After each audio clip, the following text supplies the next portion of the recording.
रात के अंधेरे में एक सुनसान घर। खिड़कियों पर मोटे पर्दे पड़े हुए थे और अंदर सिर्फ एक टेबल लैंप की हल्की रोशनी थी। कमरे के बीचों बीच एक लाश पड़ी थी, विनय मेहरा की। उसके सिर में गोली लगी थी और पास में ही एक रिवॉल्वर पड़ी थी। पहली नजर में मामला आत्महत्या का लग रहा था, लेकिन जब इंस्पेक्टर रणधीर सिन्हा घटनास्थल पर पहुंचे तो उन्हें कुछ ऐसा मिला जिसने पूरी कहानी पलट दी।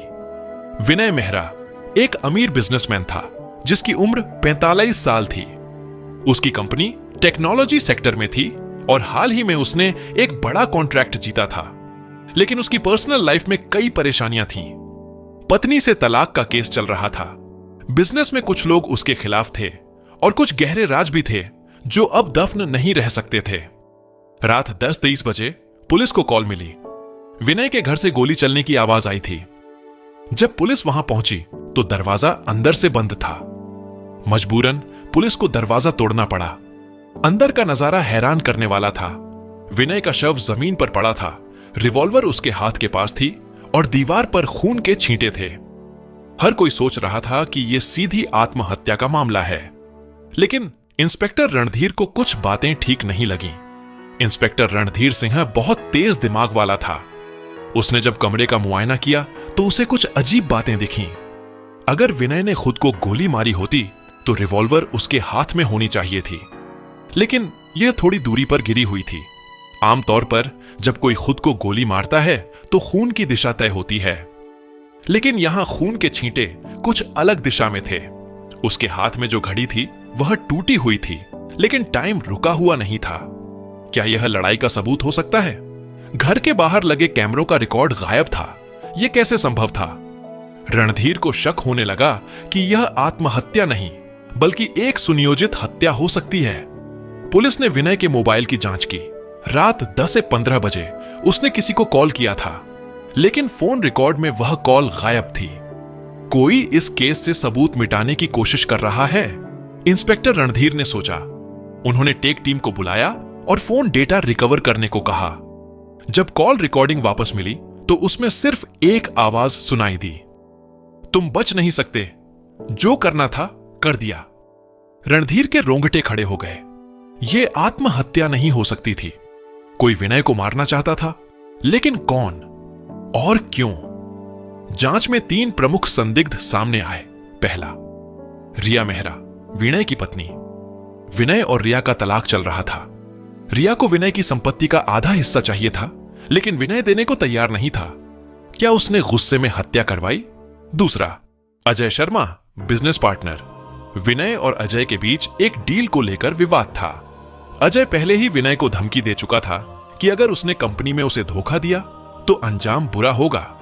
तीसरा, राहुल खन्ना, जर्नलिस्ट। राहुल एक खोजी पत्रकार था और उसने हाल ही में विनय के बिजनेस में कुछ गड़बड़ी की खबर छापी थी। क्या विनय के पास कोई ऐसा राज था जो राहुल के लिए खतरनाक हो सकता था?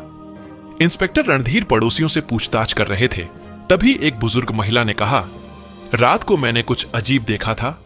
कोई छाया घर के पीछे से बाहर जाती दिखी। यह सुनकर रणधीर का शक और गहरा गया। अगर दरवाजा अंदर से बंद था तो वो शख्स कौन था जो घर के पीछे से निकला? रणधीर और उनकी टीम जब घर के बाथरूम की जांच करने पहुंचे तो वहां एक गीला तौलिया पड़ा था और एक शीशे के टुकड़े पर खून के धब्बे थे। तभी रणधीर की नजर डस्टबिन पर पड़ी जिसमें जली हुई कागज की राख थी। उन्होंने तुरंत लैब टीम को बुलाया। जब राख की जांच की गई तो उसमें एक अधजला कागज मिला। अगर मैं मर गया तो इसका जिम्मेदार। और यहीं पर कहानी ने एक और बड़ा मोड़ ले लिया। आखिर विनय की मौत के पीछे कौन था? क्या यह सिर्फ बिजनेस रंजिश थी या फिर कोई पुराना राज था जो अब सामने आ रहा था? रणधीर ने चिट्ठी को फॉरेंसिक टीम को सौंप दिया ताकि जले हुए शब्दों को रिकवर किया जा सके। दूसरी तरफ उन्होंने विनय के बिजनेस पार्टनर अजय शर्मा, पत्नी रिया मेहरा और पत्रकार राहुल खन्ना से पूछताछ शुरू की। रिया मेहरा, पत्नी का बयान। रिया तलाक के केस के चलते विनय से काफी नाराज थी। उसने कहा, मुझे विनय की संपत्ति से कोई मतलब नहीं। मैं उसे सिर्फ इसलिए छोड़ रही थी क्योंकि वो एक धोखेबाज आदमी था, लेकिन मैं उसे मारूंगी क्यों? रणधीर को उसकी आंखों में डर दिखाई दिया, लेकिन यह डर किसका था? कानून का या सच बाहर आने का। अजय शर्मा, बिजनेस पार्टनर का बयान। अजय ने विनय पर कई गंभीर आरोप लगाए। विनय ने मुझे धोखा दिया, उसने मेरा करोड़ों का नुकसान करवाया। मैंने उसे धमकी दी थी, लेकिन मैं उसे मारना नहीं चाहता था। अगर मुझे उसे मारना होता तो मैं किसी को किराए पर रखता। रणधीर ने गौर किया कि अजय ने एक बार भी सीधा जवाब नहीं दिया। लेकिन क्या यह गुस्सा सिर्फ बिजनेस का था या इसमें कुछ और भी था? राहुल खन्ना, पत्रकार का बयान। राहुल विनय के कई काले कारनामों के बारे में जानता था। उसने बताया, विनय के पास कुछ ऐसे दस्तावेज थे जो कई बड़े नामों को बेनकाब कर सकते थे। मैंने उससे कई बार पूछा, लेकिन उसने मुझे सिर्फ एक ही जवाब दिया था, सही वक्त आने दो, पूरा खेल पलट जाएगा। मुझे लगता है कि उसकी मौत एक बड़ी साजिश का हिस्सा है। रणधीर को अब यकीन हो गया कि यह मामला सिर्फ एक मर्डर नहीं, बल्कि किसी बड़े रहस्य से जुड़ा था। पुलिस ने जब विनय का लैपटॉप चेक किया तो उसमें एक इनक्रिप्टेड फाइल मिली जिसका पासवर्ड किसी को नहीं पता था। रणधीर ने साइबर टीम को बुलाया, जिन्होंने फाइल को अनलॉक किया। जैसे ही फाइल खुली, उसमें एक लिस्ट थी। कई बिजनेस डील्स के घोटाले, बड़े राजनेताओं और बिजनेसमैन के नाम, विनय के खिलाफ एक साजिश की प्लानिंग का जिक्र। रणधीर को समझ आ गया कि विनय के पास कुछ ऐसे राज थे जो उसे जिंदा नहीं रहने देते। गायब हुआ सबूत आखिर मिल गया। फोरेंसिक टीम ने जली हुई चिट्ठी के बचे हुए शब्दों को रिकवर कर लिया। उसमें लिखा था, अगर मैं मर गया तो इसका जिम्मेदार रिया होगी। वह मेरे खिलाफ सबूत जुटा रही है और मुझे खत्म करना चाहती है, लेकिन असली खेल तो अजय और राहुल खेल रहे हैं। यह पढ़कर रणधीर के होश उड़ गए। क्या यह सच था या किसी ने इसे गलत दिशा देने के लिए लिखा था? असली कातिल कौन? रणधीर ने तीनों संदिग्धों को आमने सामने बैठाया और कहा, अब हम जानते हैं कि विनय को मारा गया था, लेकिन सवाल यह है कि किसने किया, रिया, अजय या राहुल? तीनों के चेहरे पर पसीना आ गया। तभी कमरे के कोने में बैठा एक पुलिस कांस्टेबल तेजी से आया और कहा, सर, घर के पीछे वाले गटर से एक बैग मिला है जिसमें खून से सने दस्ताने और एक पिस्तौल है।